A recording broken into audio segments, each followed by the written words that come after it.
Pembunuh bayaran itu memasang bom di mobil, lalu pergi dengan motornya. Di dalam mobil, pria yang menjadi target sama sekali tidak tahu apa yang sedang terjadi. Bom mulai menghitung mundur. Tiba-tiba, seekor lebah terbang masuk ke dalam mobil. Pria itu terus mengibaskan tangannya, berusaha mengusir lebah tersebut. Waktu terus berjalan, membuatnya semakin kesal. Ia membelok tajam dan melaju dengan ugal-ugalan. Waktu di bom hanya tersisa 14 detik. Pria itu masih sibuk mengejar lebah tersebut. Lebah itu kemudian mendarat di dashboard. Pria itu melepas sepatunya, siap untuk menepuk lebah itu. Dari kejauhan, sang pembunuh mengira misinya sudah selesai. Namun mengejutkannya, pria itu keluar tanpa luka sedikitpun. Sang pembunuh mulai curiga, menganggap pria itu memiliki keberuntungan aneh. Karena gagal, ia memutuskan mencoba lagi keesokan harinya. Keesokan harinya, pembunuh itu menembaki mobil pria tersebut berkali-kali. Salah satu peluru mengenai tangki bensin, membuat bensin muncrat kemana-mana. Namun, pria itu tetap tidak menyadari apa yang terjadi. Ia mengambil pemantik mobil, tetapi ternyata rusak, sehingga ia melemparkannya keluar. Tanpa sengaja, pemantik itu jatuh ke genangan bensin dan memicu api. Sang pembunuh, yang sedang melaju, malah menabrak kobaran api tersebut.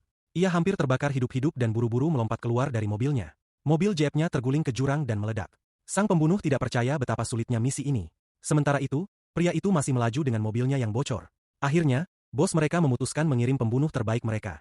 Tidak lama kemudian, pria itu berhenti di sebuah pom bensin. Pembunuh terbaik sudah membuntutinya.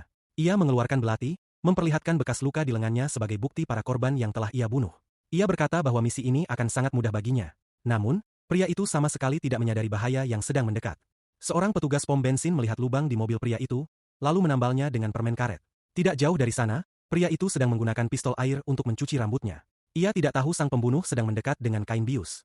Namun, saat si pembunuh bergerak cepat, kain itu malah terbang masuk ke mulutnya sendiri. Pria itu kembali lolos dengan keberuntungan. Beberapa jam kemudian, sang pembunuh sadar kembali. Namun, ia tidak sengaja memicu mekanisme tersembunyi pada belatinya sendiri. Pembunuh terbaik itu tewas di tempat. Boss Marika semakin marah. Ia mengirim 5 agen lagi untuk menangkap pria itu, dan menempatkan penjaga untuk mengawasinya.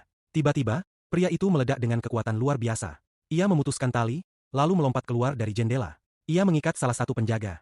Seorang penjaga lain muncul, dan pria itu mengangkat tangan seolah menyerah. Namun, tanpa sengaja, ia menjatuhkan penjaga kedua juga.